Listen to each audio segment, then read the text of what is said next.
किसी की मदद करने के बाद जरूरत पड़ने पर क्या उनसे हमें भी मदद की उम्मीद रखनी चाहिए? ज़िंदगी के हर एक मोड़ पे कहीं ना कहीं या तो हमें मदद चाहिए होती है या किसी और को जो हमारे नज़दीकी हैं उनको कोई मदद चाहिए होती है। तो जब भी अगर हमें लगे कि हम किसी की मदद कर सकते हैं तो हमें ज़रूर करनी चाहिए। लेकिन जब हम मदद करते हैं तो हमें ये नहीं सोचना चाहिए कि क्योंकि मैं मदद कर रहा हूँ इनको तो ये भी मुझे मदद करें।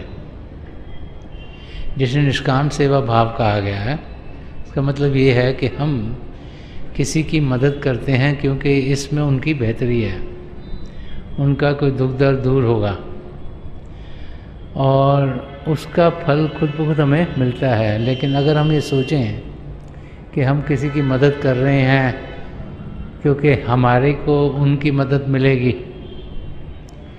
तो फिर उस मदद का फल सही से रहता नहीं है।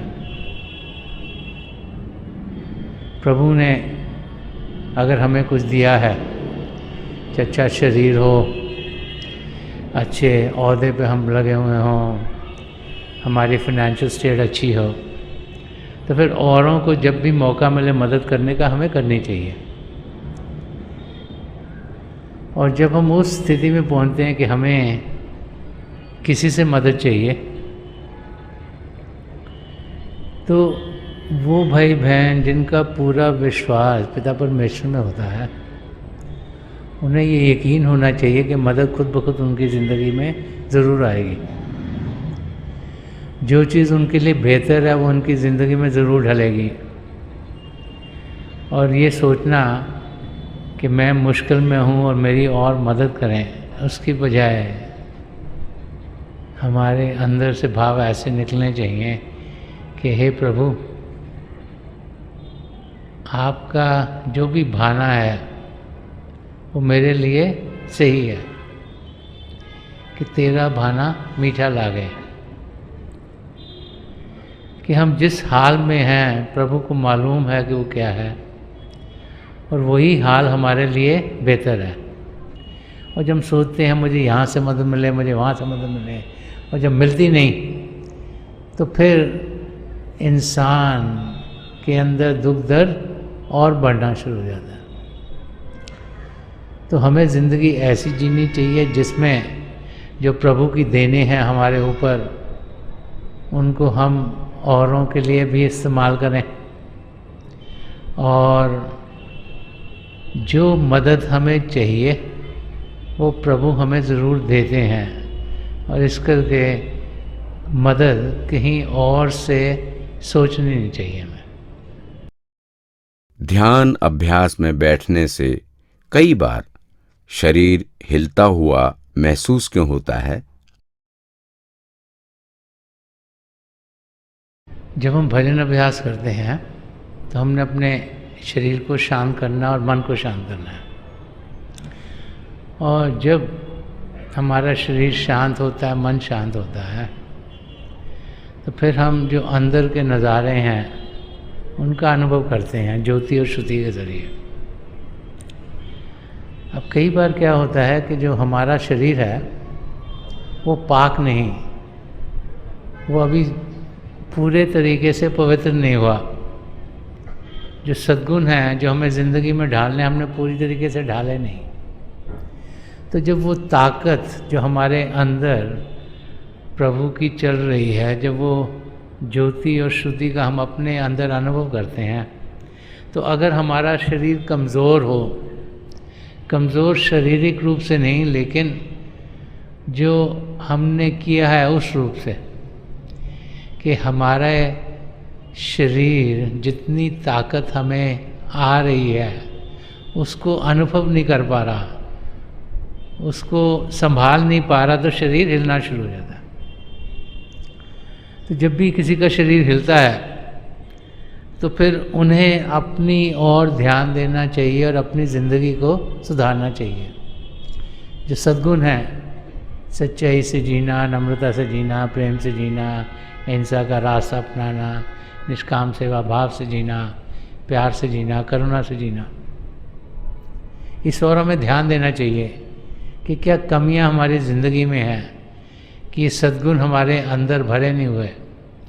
और जैसे जैसे आप अपनी ज़िंदगी सद्गुणों से भरपूर करेंगे तो आप देखेंगे जब आप अभ्यास में बैठेंगे तो जो ताकत अंदर से आपको अनुभव हो रही है उसको आप सही तरीके से सहन कर पाएंगे और उसका पूरा फ़ायदा उठा पाएंगे।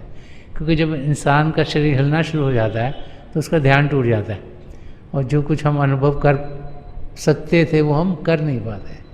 तो इसलिए ज़रूरी है कि ज़िंदगी हमारी ऐसी हो जिसमें कि हम सद्गुणों की ओर ध्यान दें, तभी हम सही तरीके से अंदर की दुनिया में बढ़ पाएं।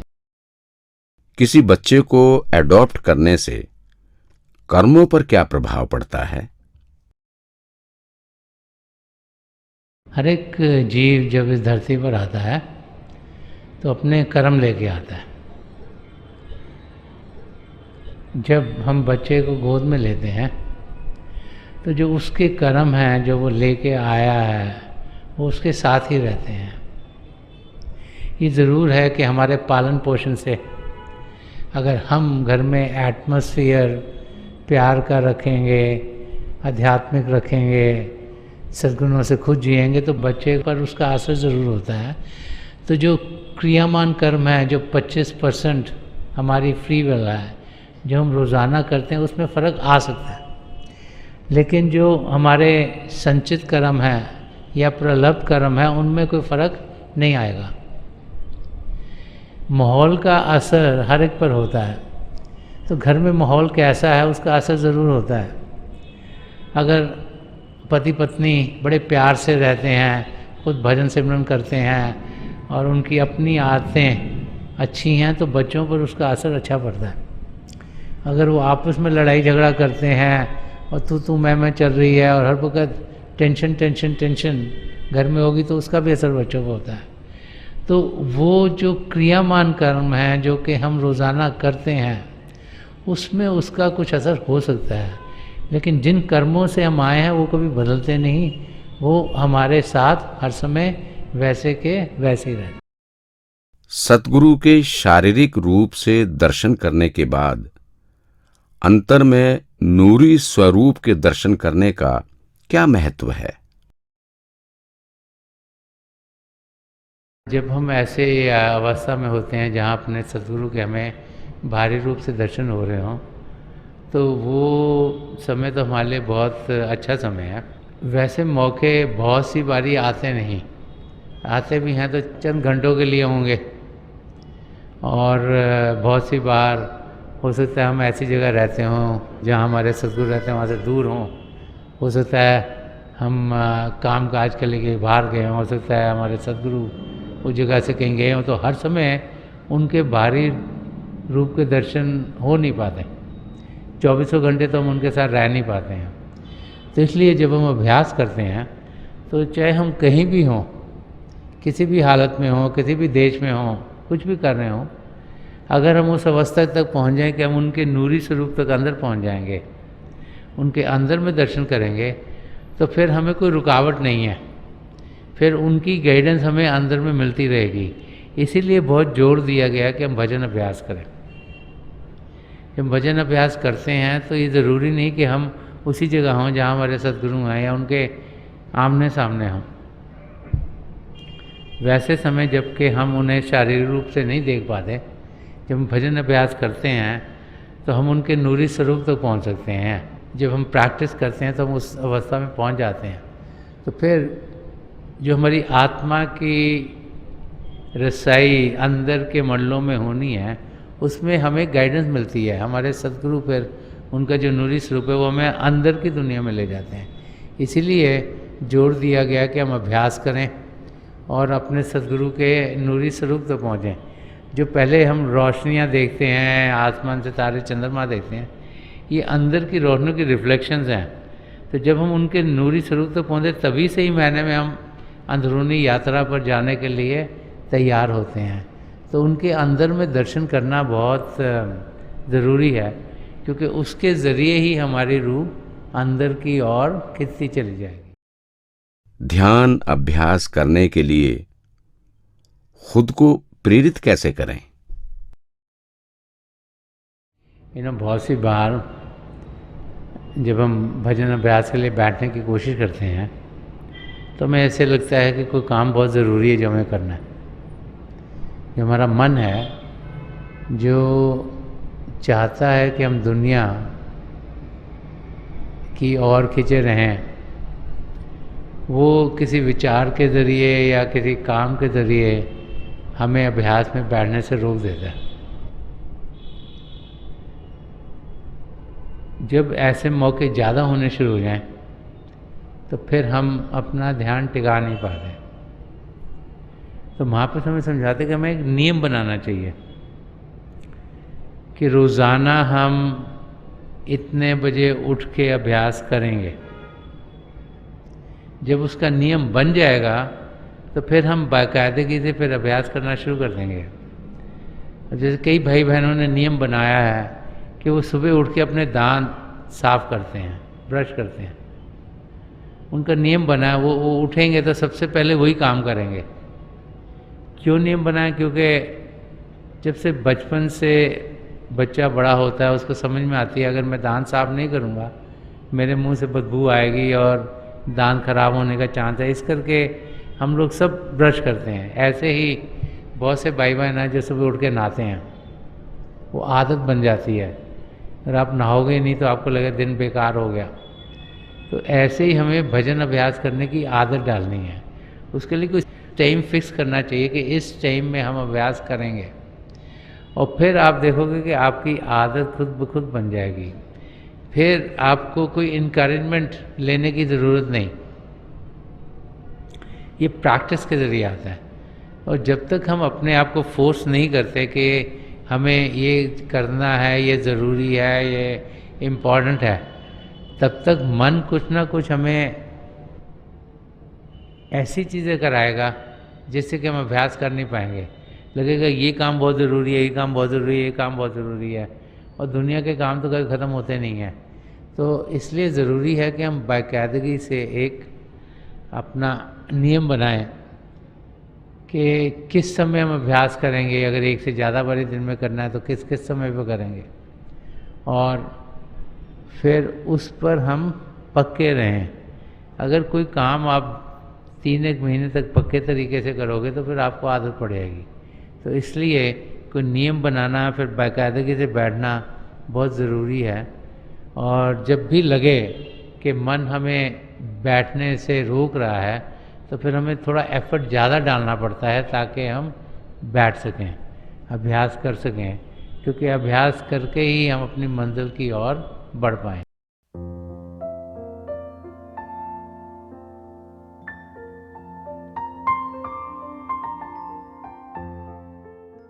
तो थोड़ी देर के लिए आप सब अभ्यास के लिए बैठ जाइएगा। आप जहाँ भी बैठे आराम से बैठिएगा, अपनी आंखें बंद कर लीजिएगा। ये जो आंखों के डेले हैं ये सीधे 8-10 इंच आपके सामने फोकस हो।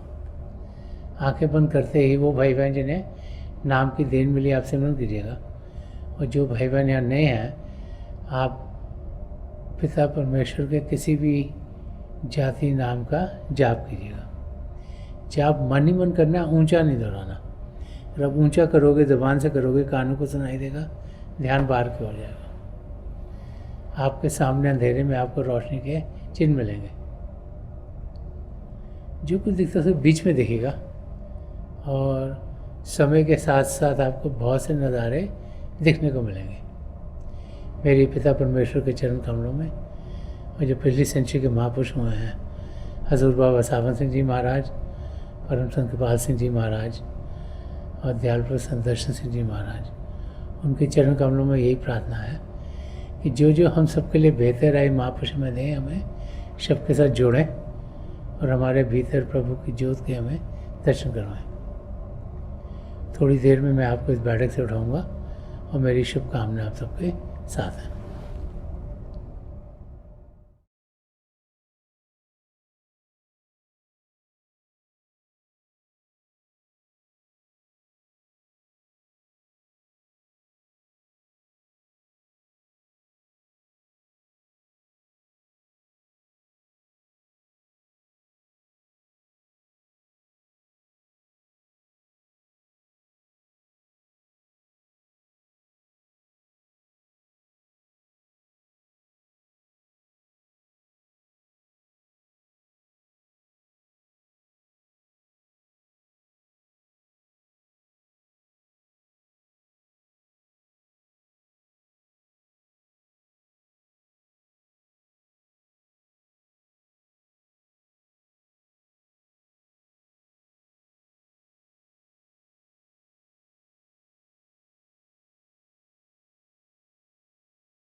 छोड़ दीजिए जी, प्लीज़ लीव ऑफ।